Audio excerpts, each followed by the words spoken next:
9월 20일 월요일입니다. 에스더 7장 잔치라는 주제로 말씀을 나누겠습니다. 먼저 기도로 시작하신 후 성경을 일에 삼기 바랍니다. 꾸준한 영성을 저는 당신 인생을 변화시킵니다. 말씀 다 묵상하셨습니까? 첫 번째, 두 번째 잔치. 하만은 자기 부인과 친구들로부터 유다 사람들에게 엎드려질 것이라는 말을 듣습니다. 아말렉 민족과 이스라엘 민족과의 전쟁에서 이겨본 적이 없었기에 당연한 듯 말한 것 같습니다. 하만은 왕후의 잔치에 부름을 받고 뭔가 분길한 기분으로 잔치 갔습니다. 1절입니다. 왕이 하만과 함께 또 왕후 에스더의 잔치에 가니라. 에스더서에서는 잔치가 굉장히 많이 베풀어집니다. 잔치를 통하여 에스더서가 전개되고 있습니다. 잔치로 시작하여 잔치로 끝이 난다고 해도 과언이 아닙니다. 잔치란 원래 기쁨과 축하의 자리입니다. 그런데 어떤 사람은 잔치를 통해 기쁨을 누리게 되지만 어떤 사람은 잔치를 통해 불행해지기도 합니다. 아하수에로 왕은 고위 관료들을 위해 180일 동안 잔치를 베풀었고 7일 동안 백성들을 위해 잔치를 베풀었습니다. 왕후 와스디도 여인들을 위해 잔치를 베풀었습니다. 에스더서는 이렇게 잔치로 시작을 합니다. 하지만 이러한 기쁨의 잔치에서 왕후 와스디는 폐위의 빌미를 제공하게 됩니다. 잔치의 자리가 불행의 자리가 된 것입니다. 아하수에로 왕은 즉위 제7년에 에스더를 왕으로 간택하고 또 큰 잔치를 베풉니다. 이 5년이 지나 에스더가 두 번의 잔치를 베풀고 왕과 하만을 초대합니다. 첫 번째 잔치에 초대받은 하만은 몹시도 기분이 좋았습니다. 왕도 자신을 높여주고 왕후도 신하 중에서 자신만 초청하는 것을 보면 이 정도면 성공했다고 생각했을 것입니다.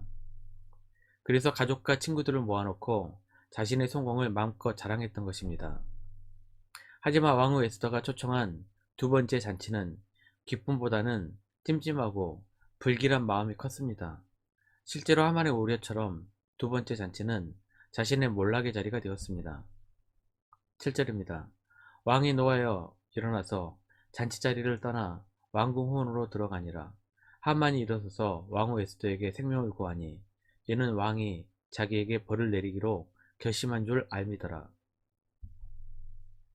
기쁨의 잔치가 불안한 사람은 죄 지은 사람밖에 없을 것입니다. 죄가 없는데 잔치가 즐겁지 않을 이유가 없습니다. 에스더 9장 22절입니다. 이달 이날에 유다인들이 대적에게서 벗어나서 평안함을 얻어 슬픔이 변하여 기쁨이 되고 애통이 변하여 길한 날이 되었으니 이 두 날을 지켜 잔치를 베풀고 즐기며 서로 예물을 주며 가난한 자를 구제하라 하며 하나님의 자녀들은 슬픔이 변하여 기쁨이 됩니다. 그리고 그 기쁨을 즐기기 위해 잔치를 베풀고 절기로 지킵니다. 그날이 바로 불임절입니다. 하만이 꾸민 진멸의 위기에서 벗어나 기쁨이 된 날을 기념하는 날입니다. 하나님께서는 자신의 백성들을 잔치에 부르십니다. 누가복음 13장 29절입니다. 사람들이 동서남북으로부터 와서 하나님의 나라의 잔치에 참여하리니 하나님의 나라 잔치에서 기쁨으로 즐기고 누리시기를 축복합니다. 이 땅에서 하나님 나라의 잔치를 맛볼 수 있는 것은 예배입니다. 예배는 하나님께서 베푸시는 잔치이고 축제입니다. 예배의 자리는 기쁨으로 나와 하나님께서 베푸시는 은혜를 마음껏 즐기고 누리는 자리입니다. 믿는 성도들에게 예배의 자리가 은혜의 자리, 기쁨의 자리가 되시기를 축복합니다. 두 번째, 에스더의 치밀함. 유다인들을 진멸하라는 저서가 공포되었습니다. 민족의 멸망을 눈앞에 둔 에스더는 몹시 조급했을 것입니다. 찜찜한 문제 하나만 있어도 자지 못하는 것이 보통의 사람입니다. 에스더도 마찬가지였을 것입니다. 하지만 에스더에게는 지혜가 있었습니다. 확실할 때까지 기다렸다가 기회가 왔을 때 완벽하게 일을 처리하고 싶었을 것입니다.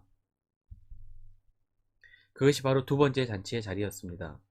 첫 번째 자리에서도 왕은 무엇이든지 들어주겠다고 약속했습니다. 그런데 에스더는 한 번 더 기다렸습니다. 2절입니다. 왕이 이 둘째 날 잔치에 술을 마실 때에 다시 에스더에게 물어 이르되 왕후 에스더여 그대의 소청이 무엇이냐 곧 허락하겠노라. 그대의 요구가 무엇이냐 곧 나라의 절반이라 할지라도 시행하겠노라. 왕이 두 번째 잔치에 초청되었을 때에도 다시 에스더에게 원하는 것이 무엇인지 묻습니다. 이번에도 나라 절반이라도 주겠다고 말합니다. 반드시 들어주겠다는 말입니다. 3절입니다. 왕후 에스더가 대답하여 이르되 왕이여 내가 만일 왕의 목전에서 은혜를 입었으며 왕이 좋게 여기시면 내 소청대로 내 생명을 내게 주시고 내 요구대로 내 민족을 내게 주소서. 에스더도 이제 때가 되었다고 생각하고 왕에게 자신의 청을 들어달라고 요청합니다. 자신의 생명과 민족을 죽음에서 구해달라는 요청이었습니다. 에스더는 이 말을 진작부터 하고 싶었을 것입니다. 죽음의 위기 앞에 빨리 말을 꺼내고 싶었지만 때가 될 때까지 참고 기다렸던 것입니다. 이 장면을 읽으면서 얼마 전에 본 한산이라는 영화가 떠오릅니다. 이순신이 하객진을 펼쳐 일본의 수군의 배를 완전히 파멸시킨 이야기입니다. 이때 승리하기 위해서는 포를 발사할 수 있는 사정거리에 다가올 때까지 최대한 기다려야 합니다. 기다리는 시간이 몹시 두렵고 조급했을 것입니다. 하지만 끝까지 참고 기다렸고 사정거리에 다가오자 비로소 포를 발사하면서 대승을 거둡니다. 에스더도 하만을 칠 최적의 순간까지 기다리는 시간은 몹시 두렵고 조급했을 것입니다. 하지만 때가 되자 왕에게 비로소 폭로합니다. 5절입니다. 아하수에로 왕이 왕후 에스더에게 말하여 이르되 감히 이런 일을 심중에 품은 자가 누구며 그가 어디 있느냐 하니 왕이 누구냐고 묻자 에스더는 정확하게 하만이라고 말합니다. 6절입니다. 에스더가 이르되 대적과 원수는 이 악한 하만이니이다 하니 하만이 왕과 왕 앞에서 두려워하거늘. 에스더는 최적의 타이밍을 이용할 줄 알았던 인물입니다. 믿음과 지혜가 있었기에 가능했을 것입니다. 에스더의 치밀한 계획 속에 하만은 자신이 세운 나무 위에 달려 역사 속으로 사라집니다. 10절입니다. 모르드게를 매달려고 한 나무에 하만을 다니 왕의 노가 그치니라. 말씀 요약합니다. 첫 번째, 하나님이 베푸시는 잔치에 기쁨으로 나와 누리고 즐기시길 바랍니다. 두 번째, 믿음과 지혜로 풍파를 헤쳐나가는 성도님들이 되시기를 기도합니다. 1년 성경 일독 주간기획입니다. 오늘은 화요일 호세아 1장에 3장까지 말씀 천천히 묵상하십시오.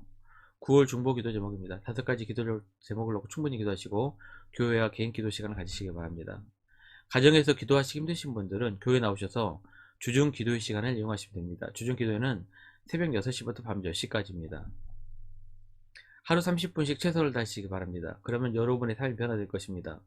영상을 다 보신 분들은 확인 문자를 보내시거나 유튜브에 댓글로 달아주시면 정기적인 영성 훈련에 도움이 될 것입니다. 오늘 하루도 승리하시기를 기도합니다.